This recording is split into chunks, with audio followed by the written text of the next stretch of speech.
Welcome to the VegasInsider.com Bet and Collect podcast. I'm here to collect. Hosted by Kevin Rogers. Who's the big winner here tonight at the casino? Your source for the best sports betting information to help you dominate your bookmaker. Thought you was laying. I'm laying. No, I'm taking it. I was taking it. It's time to bet and collect. Welcome to the latest edition of the Bet and Collect podcast here on VegasInsider.com for Friday, May 22nd, going into the Memorial Day weekend. Kevin Rogers and Tony Mejia with you as we will take a look at the NFC coming up in just a little bit, futures and some of the best bets after we took a look at the AFC last week. But before we get to that, Tony, we're still waiting for Major League Baseball to start, the players, the owners still on opposite ends of things, but we're seeing some movement, at least this week, with the NBA. We've heard Adrian Wojnarowski of ESPN. He's said that the NBA, they could possibly come back in July and go to your hometown of Orlando. So what have you heard with that? Do they finish the regular season? Do they go straight to the playoffs? How is that all going to work? I mean, look, as the league that essentially put up the flag for coronavirus shutdown, I believe that they were pretty cognizant that this was all going to come down, because we were hearing about Vegas and Orlando as cities that would host these teams way back when in March. And then we were hoping that we would be able to get through the first few months of quarantine and eventually have the NBA return. And that is looking like the most likely scenario at this point, unless we have some sort of shutdown here in the next few weeks. I think we'll see the NBA back in early to mid-July. See, I think what's interesting is that I know the NBA wants to finish the regular season to get the 82 games in, but at the same time, is it better off if you knock 12 teams out and have 12 less teams times the 15 players, the 5 coaches, training staff, all those people to not worry about? Get Golden State out, get Chicago out, get the Knicks out, get all those teams out. And yeah, it sucks if you're New Orleans where you're right on the fringe of the playoffs, but get them all out of there. So at least you start the playoffs and now you only worry about 16 teams instead of all 30. Right. And I think with the timetable over the next 10 days, we'll get all this stuff thrown to the wall on conference calls between those guys and Adam Silver and his team. And I think we'll see that, Kevin. I think we'll get 22 NBA teams back, some sort of tournament. They want to think outside the box in terms of getting in-season tournaments. Why not start here? Why not go a 7 against a 10 and an 8 and 9 in a best of 3? And those are the only teams that are expected to play. Let's end the regular season right now. You, for the most part, know who the top 10 teams are in each conference and avoid exposure to a third of the league. Essentially, there's a competitive disadvantage potentially with all these guys coming back together and leaving 33% of the personnel out. But if you tell them, all right, we're going to have training camp, but only 2/3 of you guys are actually going to play, I don't see anything wrong with that. Well, and also, too, I'm just changing gears. I'm not talking about baseball. It's something I saw online that Jason Stark, they had some kind of roundtable with some players and media and whatever about what would a season like 82 games in baseball if someone hit 400, or if some team that, finished around 500 or so got into the playoffs and won the World Series, would it be an asterisk? I think at this point, we got to throw the asterisks out. We got to throw all of that out. If the NHL is going to have a 2014 playoff, if the NBA is going to have some funky playoff, it is what it is. Like, we cannot make this where we have to play all 82 games and have 1 versus 8 and 2 versus 7. It's not going to work like that, because they're trying to figure out how to put all these teams in one city to play. That something's going to change, and it is what it is. Sorry that in early March you were hoping for a Lakers-Bucks final, and now maybe it's not going to happen, but things are going to be funky, and we just got to accept it. Yeah, anything we see in 2020 is going to carry that asterisk. Anything, except possibly the NFL, and we'll cross our fingers with that one. But college football, I think, will be a different animal if we get to see it. And obviously the NBA, the NHL, and MLB and soccer have all been affected. What do you think is going to happen with the NHL? Because I understand that they're closer than potentially even the NBA. I think the NHL will figure out a way to get started because they've already canceled the draft. They've canceled the award show. They're saying they're going to start in December, so next season. So they're planning to get something done. I don't have a problem with the 2014 playoff. Personally, I think some of that is to squeeze Chicago in, squeeze New York in, get those markets into the playoffs, Smart. even if, and that's fine. And look, again, it's either, I guess this is what I say to the people that, are questioning that. Do you want no hockey or no basketball, or do you want some crazy format? I'll take the crazy format over nothing. And I think that's where, a lot of people, the traditionalists, even going back to the NBA for a second. I mean, we talked about this for a long time, Tony. I know you said the in-season tournaments with Adam Silver, but even the possibility of 1 through 16 in the playoffs, you take away the conferences and you just go 1 versus 16. If there's a lot of travel, so be it. But you throw everyone into a pot, and that's the way it works, as opposed to, in years past when LeBron was with the Cavs, the Cavs are going to the finals. The Heat were going to the finals. Now at least you can have a Lakers-Clippers final. That it would change a little bit if you had that. So it's okay now to experiment and think about something different, as opposed to we have to keep it the way it's been for a million years. No, that's true. If there's ever a time to experiment, it's now. We'll see if they go that far. I think right now we'll get Eastern Conference Bubble City, Orlando, Western Conference Bubble City, Las Vegas, and playoffs that'll be best of 7 throughout, with probably a play-in tournament. So you get in 22 teams. Probably you might see 6-11, 7-10, 8-9. So how would it work in Orlando? Are they playing at Disney? Like, they're not going to use the Magic's arena, right? Right. Oh, but I mean, I won't rule that out. But I would think that the Wide World of Sports complex, which houses college basketball in season tournaments and is right there along all of Disney resorts, will be the mecca of what the NBA wants to do with housing games, because you can play them 3 or 4 at a time. I mean, they've got a bunch of facilities out there. So you can seriously play, and I'm asking because I have no idea. I know I've seen that Thanksgiving tournament in Orlando for college basketball. That's a different place, or that's the Wide World of Sports? That's the Wide World of Sports. Okay. So you have, 3 or 4 different courts? So you could, in a sense, if for television purposes, because they want to put all these games on TV, have cameras at different gyms there at the Wide World of Sports, and it would work out? Absolutely. And if you think about it in Las Vegas, it's the same way. We got it at the Orleans. We got it at MGM. It's the same functionality where essentially you're getting bubble cities. You have to convince these players that they're going to enter a quarantine period. It's going to suck. You're going to probably be able to bring just your immediate family. There's going to be limited things to do out in the world, and you're just there to play basketball. And I think NBA players would go for that just to get the ball rolling.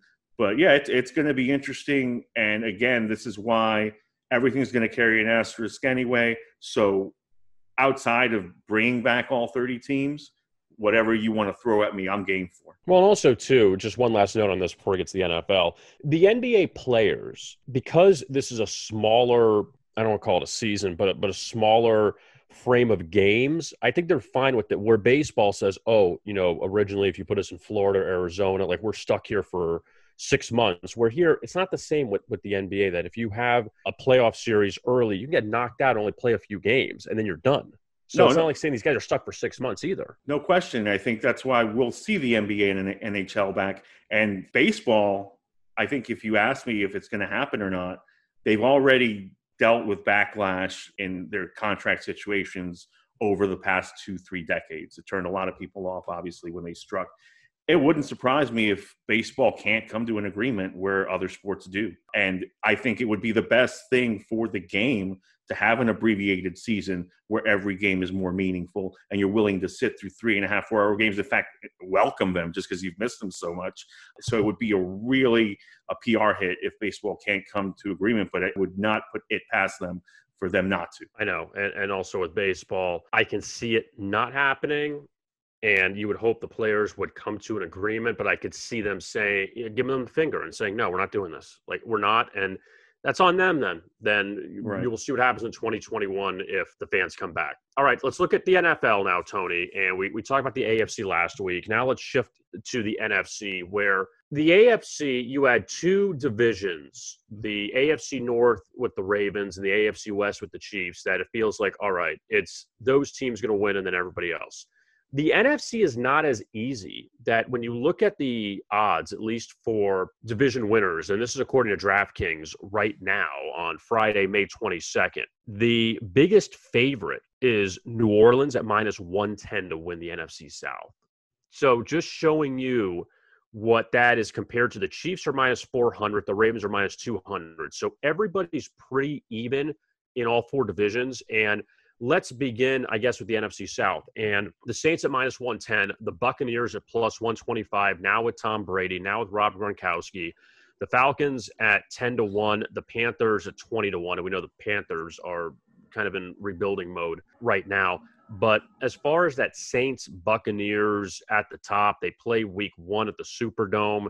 And Tampa Bay is getting a lot of respect, which they should, with Tom Brady there. But we've talked about this for a few weeks now, or actually a few months since Tom Brady has agreed to go to Tampa Bay. This does feel like, Tony, this is going to be either Joe Montana going to the Chiefs, AFC Championship out of the gate, or it could be a complete bust.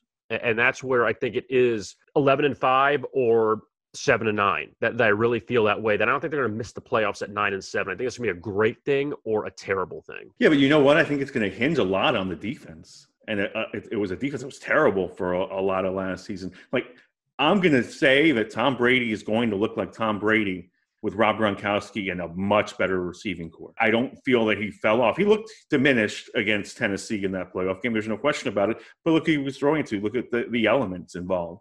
I think in warm weather against, he's not going to run into really tough defenses early on. He's got New Orleans and Carolina out of the gate. Can you win a shootout over Breeze at the Superdome week 1, get the ball rolling, and then defeat a revamped Panthers defense? Just lost Luke Kuechly in week 2 and suddenly be 2-0 going into Denver. Then you face the Chargers, who have a tremendous defense, and the Bears pass rush. And then we'll start seeing what the regular season actually does to the Bucs. But they can capitalize on momentum, and that week 1 game is gonna really set the tone for both teams in that division. There's really no definitive favorite in the entire NFC, because you can name 2 teams in each division that you could buy winning it, 3 in the NFC West, I think. And even with the Buccaneers, talking about their schedule, even before the schedule was released, at least their opponents, they had one tough road game at New Orleans. You get that out of the way week 1.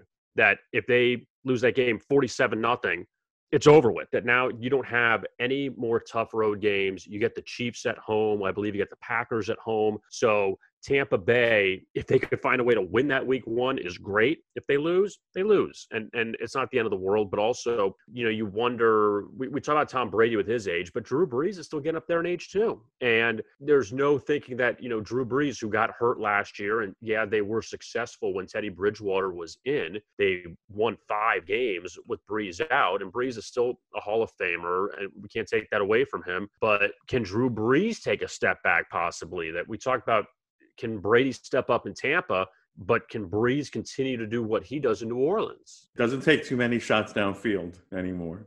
And look, they were my Super Bowl pick last year. I really believed in New Orleans. They've been my Super Bowl pick, I think, 2 years in a row. Enjoy watching them play, but at no point did I feel comfortable that they were going to blow a team out of the water.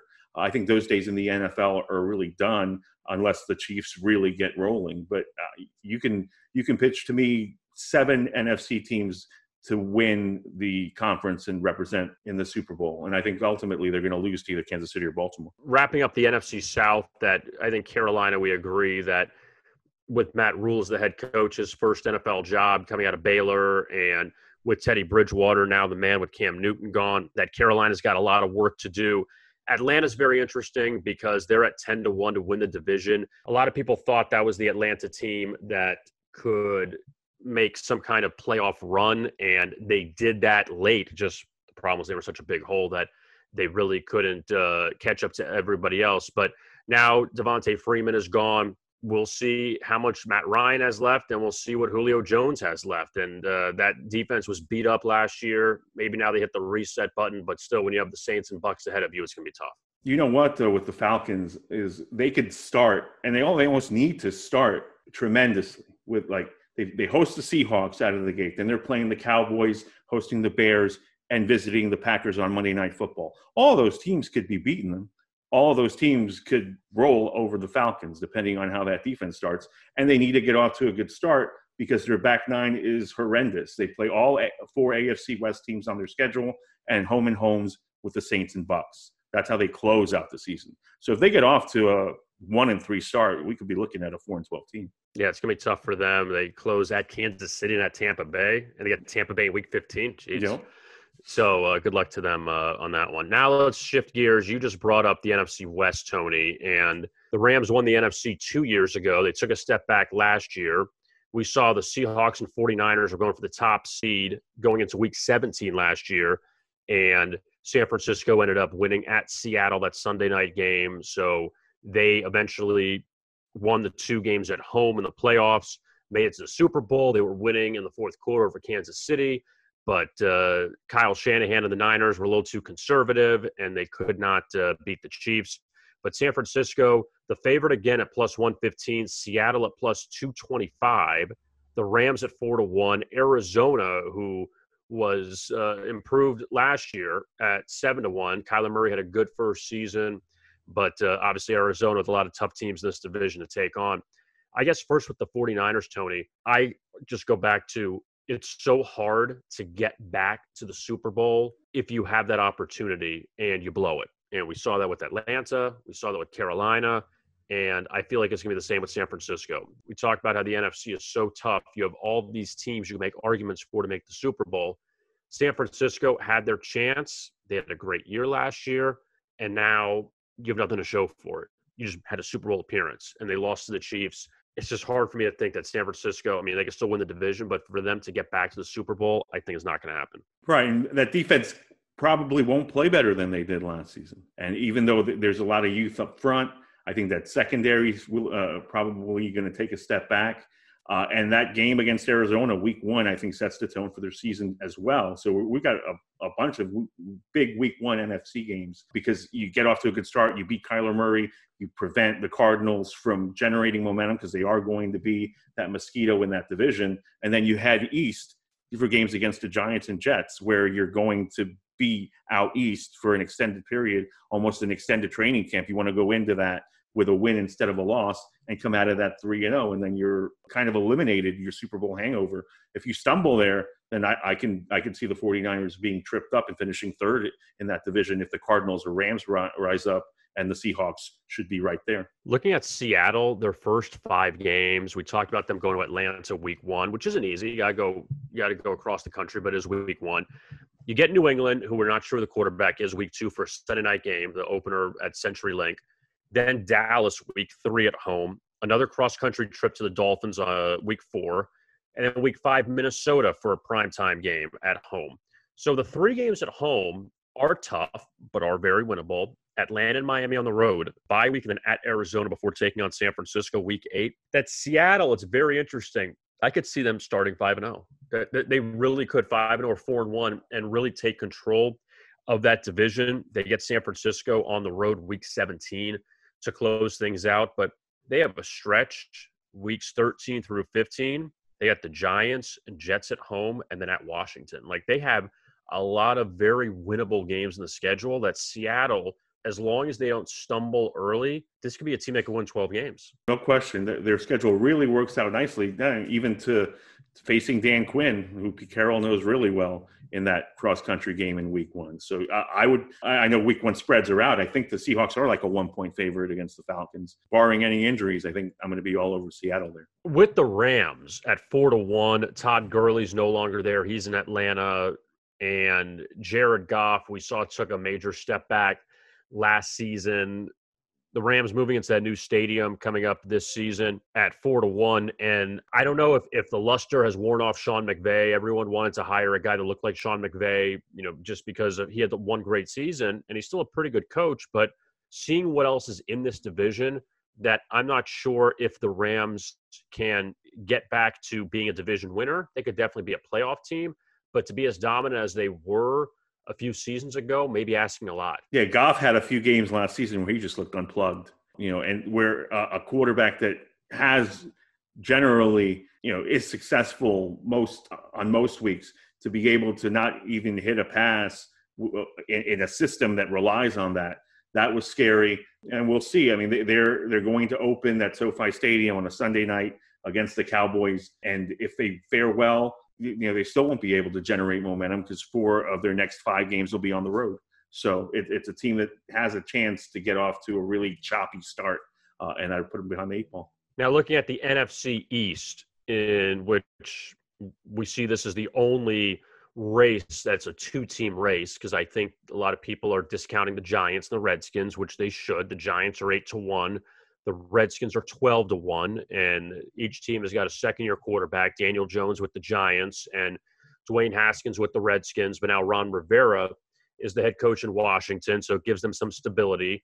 And with the Giants, you have one of the best offensive weapons in the NFL with Saquon Barkley. But at the same time, we know how running backs don't really carry teams anymore. And Daniel Jones had a couple, I don't know if it's a couple. I mean, the one good game against Tampa Bay early in the season, leading them back from a huge deficit. But both teams, it's really hard, Tony. And I know it's easy to say, but it's just really hard to make any kind of argument for them to win this division. No, absolutely. I don't think they'll win the division. And I'm not excited about Philadelphia or Dallas yet. I mean, a lot in flux with the Cowboys, and the Eagles really didn't upgrade their receiver position where they needed to. Jason Peters, I think, is probably done there, so they're going to move on up front. And it'll probably be another 10-6 season that wins the NFC East, but only because the back half of the division is so bad. If it was a more competitive division, I think you'd see a 9-7 winner. And I mean, the Cowboys and Eagles, yes, they can take a step forward because the talent is there, but based on results, we've seen mediocrity. And the Cowboys right now as the favorite of the NFC East at even money, Philadelphia at 7-5. And the Eagles last year, they were so funny, Tony, because I think there are people that are off the Carson Wentz bandwagon. Look, he's had some bad luck from the standpoint of he had a great year a few years ago. He gets hurt. He had the torn ACL towards the end of the season. Then Nick Foles comes in and takes them to a Super Bowl. And then the next year, Wentz gets hurt again, and Foles leads them to a playoff win at Chicago. Then they hung around with New Orleans and lost in the divisional round. So you say, well, what can Carson Wentz do in the playoffs? And then he gets hurt early in the playoffs against Seattle this past year. So he hasn't really had a chance in the postseason to show what he can do. Now, obviously, the Eagles don't have great skill position players, so that's an issue for them. But they won the championship of the NFC East, and the Cowboys just fell apart. And, of course, with all the talk on all these different networks, the Cowboys, Dak's looking for the new contract. And now, even though Ezekiel Elliott came to that contract last year, you have some good names at wide receiver. They drafted CeeDee Lamb out of Oklahoma.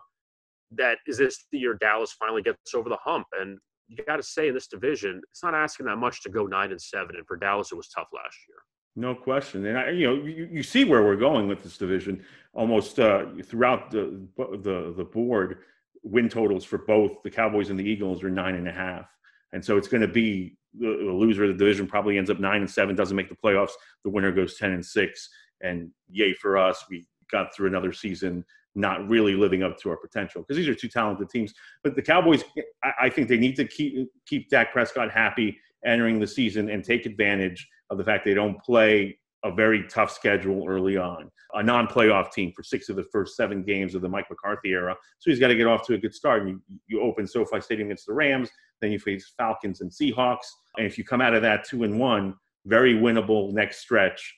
Home games against the Browns and Giants and Cardinals, 3 straight that they could really feast on. And then you go play against the Redskins and Landover. So that's where I think the Cowboys need to make their money because they stumbled down the stretch last season. And even with Jason Garrett gone, I could see them doing that again.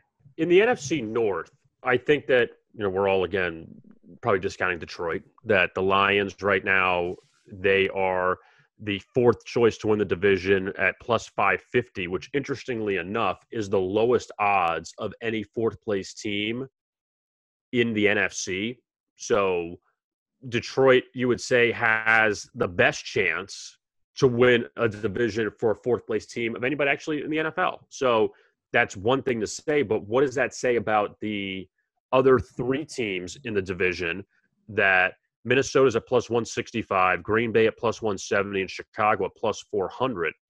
Let's start with the Vikings. And I think a lot of people, Tony, are jumping off the Vikings bandwagon. Stephon Diggs is now in Buffalo, and people aren't crazy about Kirk Cousins. We had talked about his record last year, how, he can beat losing teams but can't beat winning teams.